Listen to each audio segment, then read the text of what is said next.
বিন্দু কোনা ইমান যদি রাখো তোমার বুকে, ক্ষমা পাবে পরকালে অন্ধকারই ঘরে। বিন্দু কোনা ইমান যদি রাখো তোমার বুকে, ক্ষমা পাবে পরকালে অন্ধকারই ঘরে। ওই কবরে চলবে না তো কোনো অহংকারী, ওই কবরে থাকবে না তো কোনো অহংকারী। যতই টাকার বাহার করো রইবে সবই বরি, থাকবে শুধু ইমানটুকু বাকি রইবে বরি। বিন্দু কোনা ইমান যদি রাখো তোমার বুকে, ক্ষমা পাবে পরকালে অন্ধকারই ঘরে। বিন্দু কোনা ইমান যদি রাখো তোমার বুকে, ক্ষমা পাবে পরকালে অন্ধকারই ঘরে। বিশ্বনবীর সাহাবীরা ইমান আনছে বলে, বাতিল যত শক্তি ছিল হার মেনেছে সবে। কথা বল ঠিক কিনা? তাদের কাছে ইমান ছিল সোনার থেকে দামি, শত কষ্ট হলেও তারা ইমান রাখতো খাঁটি। বিন্দু কোনা ইমান যদি রাখো তোমার বুকে, ক্ষমা পাবে পরকালে অন্ধকারই ঘরে। বিন্দু কোনা ইমান যদি রাখো তোমার বুকে, ক্ষমা পাবে পরকালে অন্ধকারই ঘরে। আমরা নবীর উম্মত হয়ে ইমান আনছি বটে, সাহাবীদের মতন ইমান নাই যে মোদের বুকে। আমরা নবীর উম্মত হয়ে ইমান আনছি বটে, সাহাবীদের মতন ইমান নাই যে মোদের বুকে। তাই তো এখন বিশ্ব জুড়ে ঢুকছে মুসলমান, ইমান যদি পূর্ণ করো শুনবে জয়ের গান। তাই তো এখন বিশ্ব জুড়ে ঢুকছে মুসলমান, ইমান যদি পূর্ণ করো শুনবে জয়ের গান। বিন্দু কোনা ইমান যদি রাখো তোমার বুকে, ক্ষমা পাবে পরকালে অন্ধকারই ঘরে। বিন্দু কোনা ইমান যদি রাখো তোমার বুকে, ক্ষমা পাবে পরকালে অন্ধকারই ঘরে। কথা বলেন ঠিক কিনা? সামান্য জাররাহ পরিমাণ ইমান নিয়ে যদি আল্লাহর আদালতে আমরা হাজির হতে পারি, আল্লাহ তাআলা জান্নাতুল ফিরদাউস দান করে দেবেন। বলেন সুবহানাল্লাহ। তাহলে ইমান আনবো কাদের মতো? আল্লাহ তাআলা বলেন, আমিনু কামা আমানান নাস। ইমান আনো তাদের মতো যারা ইমানের উপর অবিচল থাকতে গিয়ে তারা নিজের জীবনকে উৎসর্গ করে দিয়েছেন। ইমানের উপর অবিচল থাকতে গিয়ে যারা শহীদ হয়ে গিয়েছেন তাদের মতো ইমান আনো। ফেরাউন যখন বিভিন্ন রকমের ষড়যন্ত্র করল, মুসলমানদের বিরুদ্ধে যখন বিভিন্ন রকমের ষড়যন্ত্র করলেন, তখন আল্লাহ তাআলা মূসা পয়গম্বরকে ডাক দিয়ে বললেন, ইযহাবা ইলা ফিরআউনা ইন্নাহু তাগা। মূসা পয়গম্বর এবং তার ভাই হারুনকে বলতেছেন, হে মূসা, হারুন, তোমরা যাও যাও ফেরাউনের কাছে যাও, সে সীমা লঙ্ঘন করেছে, সে সীমা লঙ্ঘন করেছে, যাও যাও সে সীমা লঙ্ঘন করেছে। অন্যায় আল্লাহ তাআলা বলেন, ওয়ালাকাদ আতাইনা মূসা ইলা ফিরআউনা ওয়া মালাইহি ফাকালা ইন্নী রাসূলু রাব্বিল আলামিন। হে মূসা, তুমি যাও। আল্লাহ তাআলা পয়গম্বর মূসাকে ফেরাউনের নিকট প্রেরণ করলে, পাঠাইলেন। পয়গম্বর মূসা ফেরাউনের নিকট গিয়ে বললেন, ইন্নী আনা রাসূলু রাব্বিল আলামিন। হে ফেরাউন, আমি বিশ্ব জগতের প্রেরিত একজন রাসূল। আমি তোকে দাওয়াত দেওয়ার জন্য এসেছি। মূর্তি পূজারি ছেড়ে দে, সমস্ত শিরক ছেড়ে দে, এক আল্লাহর ইবাদত বন্দেগী কর। ফেরাউন বললেন, ফাকালা আনা রাব্বুকুমুল আ'লা। বলেন নাউযুবিল্লাহ। আল্লাহ তাআলা সূরাতুজ জারিয়াতের ভিতরে তা বলে দিয়েছে। ফেরাউন বললেন, ফাকালা আনা রাব্বুকুমুল আ'লা। হে মূসা, আমি তো বড় বড় রব, বড় স্রষ্টা, আমার উপর আর কে স্রষ্টা আছে? বলেন নাউযুবিল্লাহ। এরপরে পয়গম্বর মূসা বলেন, ইন্নী আনা রাসূলু রাব্বিল আলামিন। আমি রবের পক্ষ থেকে প্রেরিত একজন রাসূল, বিশ্ব জগতের জগৎ সমূহের রবের পক্ষ থেকে প্রেরিত একজন রাসূল। ফেরাউন বললেন, তাহলে মূসা, তুমি যে আল্লাহর পয়গম্বর মূসা, তবে সেটার প্রমাণ কি? সেটার প্রমাণ কি? আল্লাহ তাআলা কোরআনুল কারীমে এটা উঠিয়ে দিয়েছেন। আল্লাহ তাআলা বলেন, অদমু বিয়াদাকা ইলা জানাহিকা তাখরুজু বাইদা মিন গায়রি সুইন আয়াতান উখরা। আল্লাহ তাআলা বলেন, পয়গম্বর মূসা তার হাতকে বগলের ভিতরে ঢুকাইলেন। বগলের মধ্যে থেকে যখন বের করলেন, হাতটা চাঁদের মতো নূরে চমকাচ্ছিল। ফেরাউনকে বললেন, ফেরাউন, আমি যে আল্লাহর নবী, এবার তুই প্রমাণ পেয়েছো, আমি মুজিজা দেখাইছি, প্রমাণ পেয়েছো? ফেরাউন বললেন, এটা তো তুমি জাদু দেখাইছো। বলেন নাউজুবিল্লাহ। কি বললেন? যেমন আবু জাহেল বলছিল বিশ্ব নবীকে, ফেরাউন বললেন এটা তো জাদু। আল্লাহর পয়গম্বর মূসা আলাইহিস সালাতু ওয়াস সালাম তিনি বললেন, না না, এটা জাদু না। ফেরাউন বললেন, জাদু?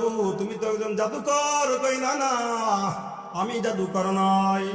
ফেরাউন বললেন, তুমি একজন বড় জাদুকর, তোমার ভাই হারুনও জাদুকর, কাজী তোমার সাথে আমাদের সাথে মোকাবেলা হবে। তুমি যেহেতু জাদুকর, আমিও জাদুকর হাজির করব। পয়গম্বর বললেন, তাহলে একটি ডেট করা হোক, একটি তারিখ দেওয়া হোক, সেই তারিখে তোমার যত মানুষ রয়েছে, তোমার যত সৈন্য রয়েছে, সব সৈন্যরা একত্রিত থাকবে, একটি বিশাল বড় মাঠে আনা হবে। একটি ডেট করা হলো, হাজার হাজার জনতার সামনে পয়গম্বর মূসা আলাইহিস সালাতু ওয়াস সালাম তিনি দাঁড়ায় আছেন একলা। পয়গম্বর মূসার হাতে একটি লাঠি, আল্লাহর দেওয়া লাঠি। পয়গম্বর মূসা আলাইহিস সালাতু ওয়াস সালামের কাছে হাজার হাজার মুফাসসিরিন ইকরামগণ লেখেন ৭০,০০০ জাদুকর সেখানে ফেরাউন উপস্থিত করেছিল। ওই জাদুকররা মূসা পয়গম্বরকে বললেন, মূসা, সম্মান শ্রদ্ধা জানাইছেন যে যদি আল্লাহর নবী হয় তাহলে তার সাথে যদি আমরা অন্যায় আচরণ করি বেয়াদবি হয়ে যাবে, এজন্য সম্মানজনক তিনি বলতেছেন। তারা বলতেছেন যে, হে পয়গম্বর মূসা, জাদু কি আগে আপনি দেখাবেন নাকি আমরা আগে দেখাবো? জাদু কি আপনি আগে দেখাবেন নাকি আমরা আগে দেখাবো? পয়গম্বর মূসা বলেন, বল অলা বাল আলকু, বরং তোমরাই আগে দেখাও, তোমরাই আগে দেখাও। ৭০,০০০ জাদুকর, এক হাতে লাঠি, এক হাতে রশি, যখন জমিনে ছেড়ে দিল, পয়গম্বর মূসা দেখলেন ওই রশিয়ার লাঠিগুলা সাপের সুরাত, বিভিন্ন হিংস্র প্রাণীর সুরাত ধারণ করে পয়গম্বর মূসার দিকে আসতেছে। পয়গম্বর মূসা ভয় পেয়ে গেলেন। আল্লাহ পাক রব্বুল আলামিন পয়গম্বরকে ডেকে বললেন, পয়গম্বর মূসা শোনো, ভয় নাই, লা তাখাফ, তুমি ভয় পেও না, ভয়ের কোনো কারণ নাই, তুমি বিজয় হইবা, আজকের তোমার বিজয়ের দিন। বলেন সুবহানাল্লাহ। আল্লাহ তাআলা পয়গম্বর মূসাকে বললেন, মূসা, তোমার হাতে যে লাঠিটা আছে ওই লাঠিটা জমিনে ছাড়ো, জমিনে ফালাও। যখন মূসা পয়গম্বরের লাঠিটা জমিনে রাখলো, বিশাল এক অজগর সাপে পরিণত হয়ে গেল। ফেরাউন তাকায় দেখলেন এক ঠোঁট জমিনে আর এক ঠোঁট আসমানে। বলেন সুবহানাল্লাহ। ফেরাউন ভয় পেয়ে গেল। আর ওই সাপের ঠোঁটের ভিতরে যত ওই ৭০,০০০ জাদুকরের যত লাঠি, সাপ, বিশ্ব হিংস্র প্রাণীগুলা ওই অজগর সাপের ভিতরে ঢুকে গেল। আল্লাহু আকবার। এরপর আল্লাহ তাআলা কি বলেন দেখেন, ফাউলকিয়াস সাহারাতু সুজদান ক্বালু আমান্না বিরাব্বি হারুন মূসা। আল্লাহু আকবার। যখন এই দৃশ্য জাদুকররা দেখলো, সাথে সাথে আল্লাহর কুদরতি পায়ে সিজদায় অবনত হয়ে গেল। এরপরে তারা বললেন, বিরাব্বি হারুন মূসা। ফাউলকিয়াস সাহারাতু সুজদান ক্বালু আমান্না। তারা সমস্বরে বলতেছেন, ক্বালু আমান্না বিরাব্বি হারুন মূসা। আমরা ঈমান আনলাম ওই রবের উপর, যে মূসা এবং হারুনের রবের উপর আমরা ঈমান আনলাম। বলে নাই যে আমরা রবের উপর ঈমান আনলাম, তাহলে ফেরাউন মনে করবে আমার উপর ঈমান এনেছে, কি মনে করবে? এজন্য তারা বলছে বিরব্বি হারুনা ও মূসা, বিরব্বি হারুনা ও মূসা। ক্বালু আমান্না বিরব্বি হারুন ও মূসা। আমরা ঈমান আনলাম ওই রবের উপর, মূসা এবং হারুনের রবের উপর আমরা ঈমান আনলাম। যখন তারা ঈমান আনল মূসা এবং হারুনের রবের উপর, তখন ফেরাউন রাগান্বিত হয়ে বললেন, তাহলে দেখা যায় মূসা হলো তোদের লিডার। কি বললো? যে জাদুকরের লিডার হলো মূসা। কি বললো? জাদুকরের লিডার হলো মূসা। ফেরাউন বললেন, তাহলে সারা জীবন আমি তোমাদেরকে ভাতা দিয়েছি, সহযোগিতা করেছি, আজকের মূসার রবের উপর ঈমান এনেছো, তোমাদেরকে শাস্তি দেওয়া হবে। কি শাস্তি? তোমাদের এক একজনের ডান হাত কেটে দেওয়া হবে, আর বাম পা উল্টা, কাহারো ডান হাত কাহারো বাম পা, কাহারো বাম হাত কাহারো ডান পা কেটে দেওয়া হবে। এভাবে 70,000 জাদুকরদেরকে হাত পা কেটে দেওয়া হলো, তাদেরকে শহীদ করা হলো। তারপরে ইমান থেকে কিঞ্চিত পরিমাণ দূরে সরে নাই। বড় আফসোস, মুসলমানের ব্যানার লাগাই আজকের সামান্যতম পার্থিব জগতের সামান্যতম সুদ আর ঘুষের পিছনে পড়িয়া আমাদের ইমানকে হরণ করতেছে। কথা বলেন ঠিক কিনা? ইমানের কত দাম, আল্লাহর আদালতে ইমানের কি পরিমাণ দাম। এই ইমান নিয়ে যদি আমরা যেতে পারি, টাকা পয়সা অর্থ সম্পদ কিছুই আমরা কবরে নিয়ে যাব না। শুধু ইমান আল্লাহ তাআলা চান, যার দিলের ভিতরে ইমান আছে তারাই হবে কামিয়াব, তারাই হবে কামিয়াব। আর যার দিলের ভিতরে ইমান নাই তারা কখনো কামিয়াব হবেন না। তার ইমান আনতে হবে কাদের মতন? ইমান আনতে হবে কাদের মতো? আল্লাহ তাআলা বলেন, আমিনু কামা আমানান নাস। ইমান আনো তাদের মতো যারা ইমানের উপর অবিচল থাকতে গিয়ে, যারা ইমানের উপর অটল থাকতে গিয়ে নিজের জীবনকে উৎসর্গ করে দিয়েছেন। আল্লাহর নবীর সাহাবী, আল্লাহর নবী সাল্লাল্লাহু আলাইহি ওয়াসাল্লাম 10 জনের সাহাবীর একটি বাহিনী, গোয়েন্দা বাহিনী মক্কার কোন একটি অঞ্চলে পাঠান। মক্কার কোন একটি অঞ্চলে পাঠান। ওই অঞ্চলে যখন তারা প্রবেশ করলো, প্রবেশ করার পর তারা যখন কিছু দূর সামনে অগ্রসর হলো, কিছু দূর অগ্রসর হওয়ার পর ওই এলাকার কাফেররা তারা ফলো করলো যে মুসলমানদের আনাগোনা, মুসলমানদের আমাদের এলাকায় আনাগোনা কারণ কি? মুসলমানদেরকে ধ্বংস করতে হবে, মুসলমানদেরকে হত্যা করতে হবে। 200 তীরন্দাজ বাহিনী, কাফেরদের বাহিনী 10 জন মুসলমানদের পিছনে ধাওয়া করতেছে। আল্লাহর নবীর 10 জন সাহাবী, এই 10 জন সাহাবীদের মধ্যে যে যাকে আমির বানানো হয়েছিল আসিম রাদিয়াল্লাহু তাআলা আনহু, এই আসিম রাদিয়াল্লাহু তাআলা আনহু সহ 10 জন সাহাবী বহুদূর চলে গেছেন। এবার কাফেররা পথ চিনে না, কাফেররা পথ চিনতেছে না, কাফেররা পথ চিনতেছে না। এবার কাফেররা কত বিচক্ষণ ছিল, কাফেররা মুসলমানদের পায়ের ছাপ দেখে সামনে অগ্রসর হলো। বহু দূর যাওয়ার পর দেখে কিছু খেজুরের বিচি পড়া। বুখারীতে এভাবেই বর্ণনা আসছে, বুখারীতে এভাবেই বর্ণনা আসছে। কিছু খেজুরের বিচি পড়া, খেজুরের বিচিগুলা হাতে উঠাইয়া এবার কাফেররা বলতেছে, এই খেজুরের বিচি তো আমাদের এলাকার খেজুরের বিচি নয়, এই খেজুরের বিচি হচ্ছে মদিনার খেজুরের বিচি। তাহলে মুহাম্মাদের লোকজন এখানেই আছে, এরা দ্বারের কাছেই মনে হয় আছে, মুহাম্মাদের লোকজন দ্বারের কাছেই মনে হয় আছে। সামনে কিছু দূর অগ্রসর হওয়ার পর দেখেন বিশাল এক পাহাড়, পাহাড়ের চূড়ার উপরে উঠিয়া ওই 10 জন সাহাবী অবস্থান করেছেন, তাবুক গেড়েছেন। আর 200 কাফেররা চতুর্দিক থেকে বেষ্টন করে তাদেরকে আটকে ফেলছে। নিচ থেকে বলতেছেন, হে মুসলমান, তোমরা নিচে নামো, তোমাদেরকে মারা হবে না, কতল করা হবে না, হত্যাও করা হবে না, তোমাদেরকে কোনো টর্চার করা হবে না। কিন্তু 10 জন সাহাবীর মধ্যে থেকে যিনি আমির ছিলেন আসিম রাদিয়াল্লাহু তাআলা আনহু, এই আসিম রাদিয়াল্লাহু তাআলা আনহু বললেন, মুসলমান কোন কাফেরদের কথাই নিচে নামবে না, কারণ মুসলমান কাফেরদেরকে চিনে যে তারা কেমন চিনে। যখন এই কথা আসিম রাদিয়াল্লাহু তাআলা আনহু বললেন, তখন ওই 200 কাফেররা তীর নিক্ষেপ করে 1 জন নয়, 2 জন নয়, 7 জনকে শহীদ করে দিয়েছেন। বাকি রইল 3 জন। কয়জন? বাকি রইল 3 জন। এই 3 জনকে বললো, তোমরা নিচে নামো, তোমাদের উপরে কোনো টর্চারিং করা হবে না, তোমাদেরকে কোনো ক্ষতি করবো না, তোমাদেরকে হত্যা করবো না। তারা ভয়ে নিচে নেমে আসলো। নিচে নামার পর সাথে সাথে মুসলমানদের যে তীরের পিছনে রশি ছিল, ওই মুসলমানদের রশি খুলিয়া মুসলমানদের কি বেঁধে দিছেন। যখন মুসলমান 3 জনকে বাঁধলো, মুসলমান 3 জনের মধ্যে থেকে একজন বললেন, তোদের এই তো প্রথম গাদ্দারি শুরু হয়ে গেল, তোরা কি বললি আর কি করছো, প্রথম গাদ্দারি তো শুরু হয়ে গেল।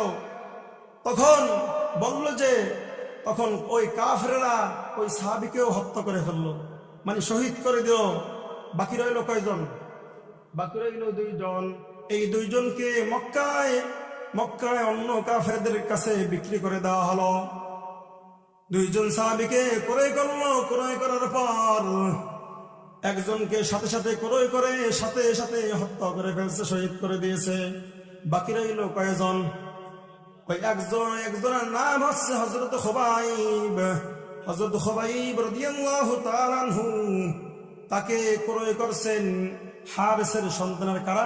এখান থেকে খেয়াল রাখেন, হারেসের সন্তানেরা ক্রয় করছে। এর কারণ হচ্ছে বদরের যুদ্ধে হারেস নামক কাফেরকে এই খুবাইব রাদিয়াল্লাহু তাআলা আনহু কতল করেছিলেন, জাহান্নামে পাঠিয়ে দিয়েছিলেন। বাবার প্রতিশোধ নেওয়ার জন্য খুবাইবকে ক্রয় করেছে হারেসের সন্তানেরা ক্রয় করে তাকে নিয়ে এক জায়গায় এক অন্ধকার রুমের ভিতরে বন্দি করে রাখলো। দীর্ঘদিন বন্দি থাকার পর এবার তারা বললেন, খুবাইব প্রস্তুত হয়ে যাও, তোমাকে শহীদ করব, তোমাকে শুলিতে চড়াবো। হযরত খুবাইব রাদিয়াল্লাহু তাআলা আনহু তিনি প্রস্তুতি নিলেন, তিনি চলে গেলেন। তাকে নেওয়া হলো শুলিতে। যখন তাকে চড়ানো হলো, তাকে যখন উপরে উঠাইলো, তখন হযরত খুবাইব রাদিয়াল্লাহু তাআলা আনহুকে 2টি হাত 2 দিকে রাখা, তার শরীরকে 2 হাতকে 2 দিকে রাখিয়া কাঠের সাথে পেরাক মেরে দেওয়া হলো। যখন কাঠের সাথে পেরাক মেরে দেওয়া হলো, এখানেই ক্ষান্ত নয়। দেখেন কত কষ্ট দিয়ে হযরত খুবাইব রাদিয়াল্লাহু তাআলা আনহুকে হত্যা করছেন। কাটা এবং শুয়ে নেয় শরীরের উপরে এরকম কসকস করতেছে। শরীরের উপরে যেমন আমরা এরকম করি, সুই এবং কাটা দিয়ে শরীরে এরকম করতেছে। কেমন লাগতেছিল! আপনারা আমার ঈমান যদি পরীক্ষা করতে এরকম আমরা কোনো বিপদের সম্মুখীন হই, আমরা কিভাবে ধৈর্য ধারণ করব? হযরত খুবাইব রাদিয়াল্লাহু তাআলা আনহুকে শুলিতে চড়াবার আগে বলছিল, খুবাইব, শেষ মুহূর্তে তোমার কোনো পাওনা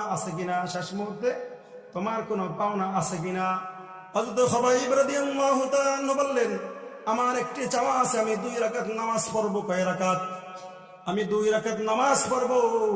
হযরত খুবাইব রাদিয়াল্লাহু তাআলা আনহু তিনি 2 রাকাত নামাজ তাড়াতাড়ি করে আদায় করে নিলেন, সালাম ফিরে ফেললেন। 2 রাকাত নামাজ আদায় করার পর কাফেররা জিজ্ঞেস করলেন, খুবাইব এত তাড়াতাড়ি নামাজ শেষ করে রাখা কারণ কি?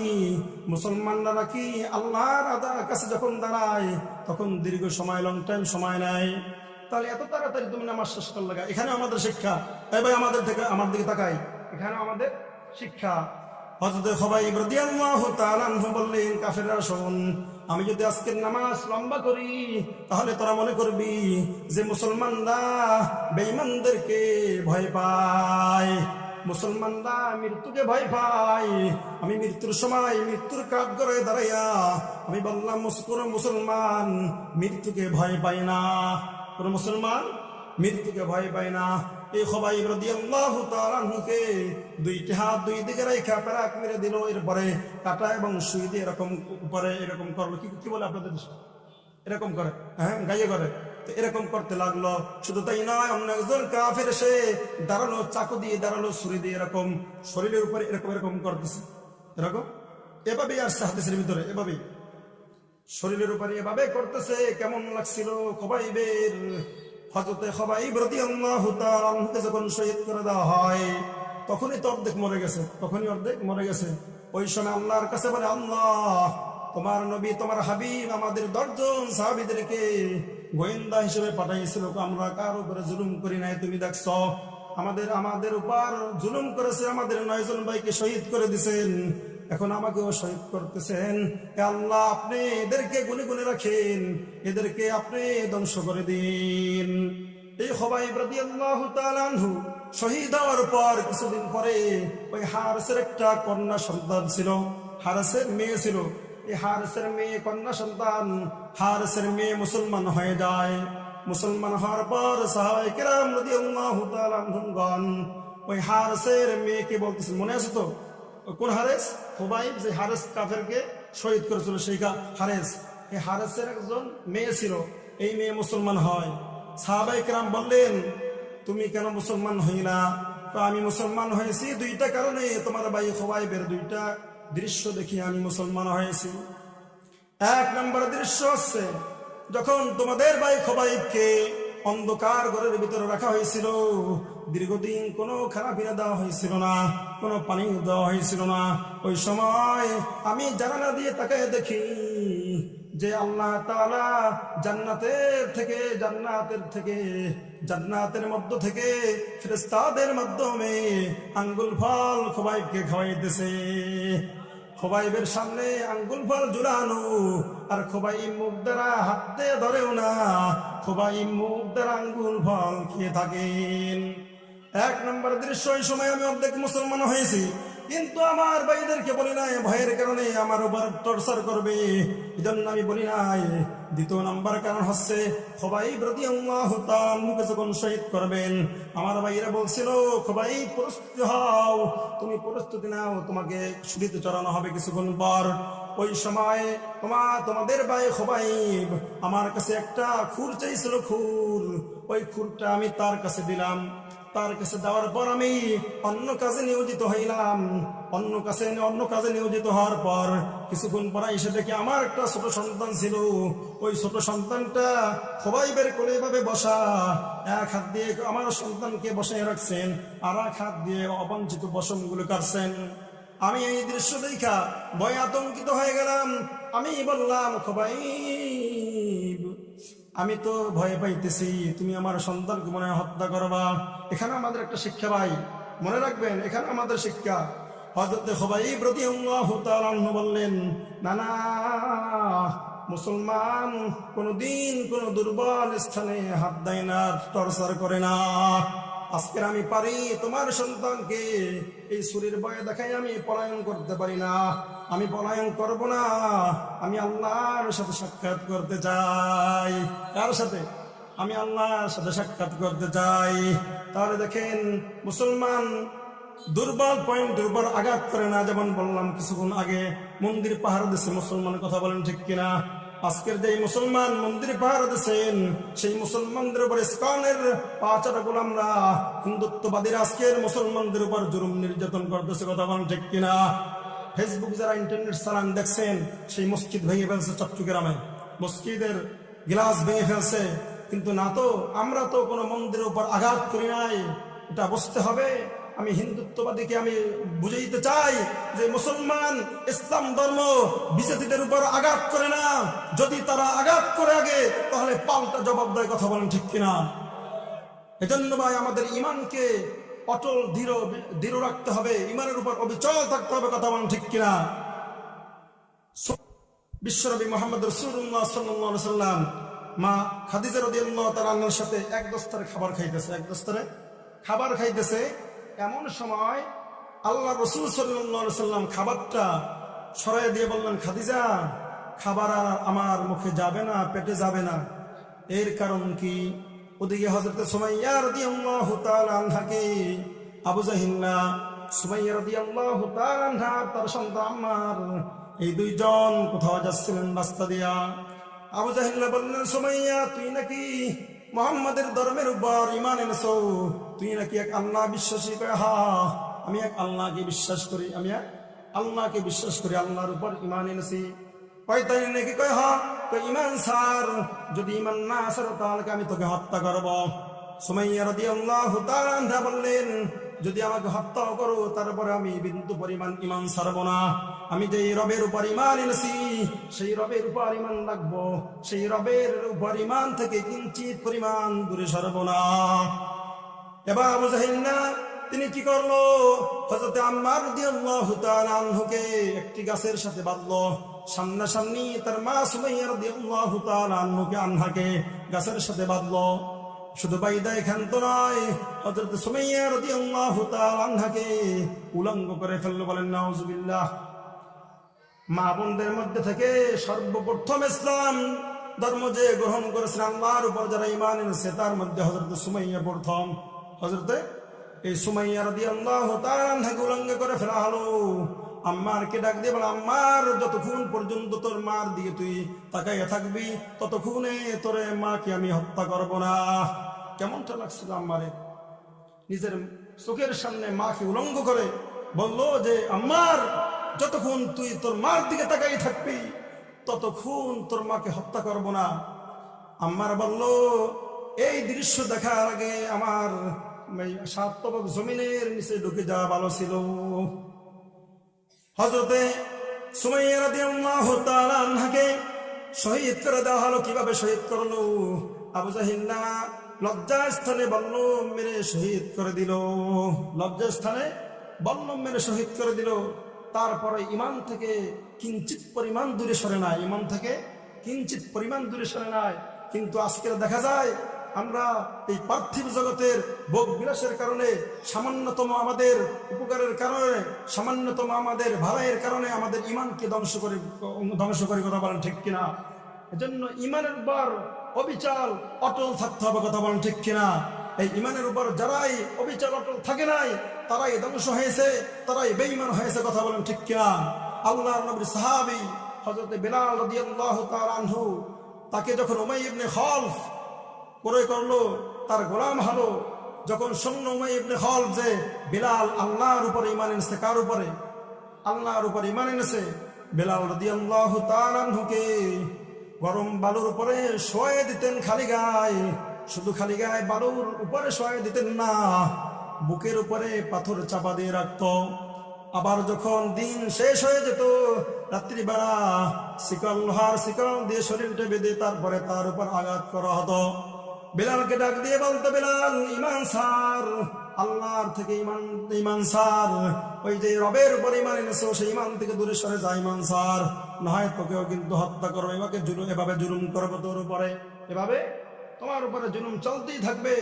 হযরত বিলাল রাদিয়াল্লাহু তাআলা বললেন, যদি আমার জীবনও চলে যায় তারপরেও আমি আমার ঈমান থেকে দূরে সরব না। হযরত খাব্বাব রাদিয়াল্লাহু তাআলা আনহু, ওমর ইবনুল খাত্তাব রাদিয়াল্লাহু তাআলা আনহু, খাব্বাব রাদিয়াল্লাহু তাআলা আনহুকে একদিন বললেন, ভাই খাব্বাব, তোমার পিঠের দিকে, তোমার পিঠের মধ্যে যেই বড় বড় দাগ, এমন গর্তওয়ালা পিঠ আমি ওমর কোনোদিন দেখি নাই, এমন পিঠ আমি কোনোদিন দেখি নাই। আর তোমার কোমর এতটা চিকন, এই চিকনওয়ালা কোমর আমি কোনোদিন দেখি নাই। কারণ কি? কারণ কি? হযরত খাব্বাব রাদিয়াল্লাহু তাআলা আনহু তিনি বললেন, ভাই ওমর, তাহলে শুনে নাও, আমি ইমানের উপর অটল থাকতে গিয়ে ওই রবের উপর ইমান এনেছি, যার কারণে কাফেররা, বেঈমানেরা, মুশরিকেরা আমাকে আংটা আগুনের উপর শোয়া দিত। শোয়াই এখান তো নয়, ওই আংটা আগুন আমার শরীরের চর্বি দ্বারা নিভে যেত। ওই যে বড় বড় গর্ত হয়েছে ভাই ওমর, আজ পর্যন্ত সেই গর্ত পূরণ হয় নাই। কতটা তারা ইমানের উপর ধীর ছিল, কতটা অটল ছিল। আল্লাহর উপর ইমান এনেছে, ইমানের স্বাদ যাদের লাগবো, যাদের একবার ইমানের স্বাদ, যারা একবার ইমানের স্বাদ পেয়ে যাবে, তারা জীবন দিতে প্রস্তুত, কিন্তু তারা ইমান ছাড়তে প্রস্তুত নয়। কথা বলেন ঠিক কিনা? ঈমানওয়ালা সাহাবায়ে কেরামগণ উহুদের যুদ্ধে, বদরের যুদ্ধে গর্দান ফাড়াই দিয়েছে, কাটা কবুতরের মতন তারা গর্দান ফাড়াই দিয়েছে, তারপর ঈমান থেকে দূরে সরে নাই। আল্লাহর পয়গম্বর ডাক দিয়ে বলেন, হে আমার উম্মতগণ শোনো। আল্লাহর পয়গম্বর সাহাবায়ে কেরাম রাদিয়াল্লাহু তাআলা আনহুদেরকে বলতেছেন, ও আমার সাহাবারা, আমি আমার বন্ধুদের কাছে কখন সাক্ষাৎ করব, আমার প্রিয়জনদের কাছে কখন সাক্ষাৎ করব? সাহাবায়ে কেরাম রাদিয়াল্লাহু তাআলা আনহুগণ বললেন, ইয়া রাসূলুল্লাহ, ইয়া হাবিবাল্লাহ, আমরাই তো আপনার সাহাবা, আমরাই আপনার সাথে থাকি, তাহলে আমাদের থেকে দামি প্রিয় কে? আল্লাহর পয়গম্বর বললেন, এভাবে হাদিসে এসেছেন, আল্লাহ রাসূল সাল্লাল্লাহু আলাইহি সাল্লাম বলেন, শোনো, তোমরা তো আমি নবীকে দেখে ঈমান এনেছো, কিন্তু যখন 1400 বছর পর, 1450 বছর পর যখন আমাকে না দেখে ঈমান আনবে, ওই সমস্ত লোকগুলাই হবে আমার প্রিয় বন্ধু। যারা আমি নবীর উপর আঘাত হবে, আমি নবীর উপর বিভিন্ন রকমের কটূক্তি করবে বেঈমানেরা, তখন তারা আমি নবীর নবুয়তি রক্ষা করতে গিয়ে যারা শহীদ হবেন, যারা মাঠে ময়দানে জিহাদ করবেন, তারাই হবে আমার বন্ধু, তারাই হবে আমার বন্ধু। আজকের বিশ্বনবী সাল্লাল্লাহু আলাইহি সাল্লামকে গালি দেয়, কিন্তু আমি ঘরে বসে থাকি, বিশ্বনবী সাল্লাল্লাহু আলাইহি সাল্লামের ইজ্জতকে নিয়ে আজকে কটূক্তি করা হয়, তার সম্মানকে নিয়ে কটূক্তি করা হয়, কিন্তু আমাদের শরীরে কোনো জ্বালা পোড়া হয় না। অথচ আমার মা বাবার উপরে কোনো অত্যাচার টর্চারিং হলে আমরা প্রতিবাদ নিই, এই মা বাবার থেকেও হাজার গুণ কোটি গুণ বেশি দামি, বেশি কাছের লোক হচ্ছে বিশ্বনবী। কথা বলেন ঠিক কিনা? বিশ্বনবী মুহাম্মদ রাসূলুল্লাহ সাল্লাল্লাহু আলাইহি সাল্লামের উপর যদি কোনো মুনাফিক বেঈমানরা কোন রকমের কটূক্তি চায়, কোন রকমের ইজ্জতকে খনন করতে চায়, কোন রকম বিশ্বনবী সাল্লাল্লাহু আলাইহি সাল্লামকে নিয়ে সেই ইজ্জতকে নিয়ে সিনেমের ঘাটতে চায়, তাহলে পাল্টা জবাব দিতে কে কে রাজি আছে? হাত তুলে দেখান। আল্লাহ কবুল করে বলুন আমিন।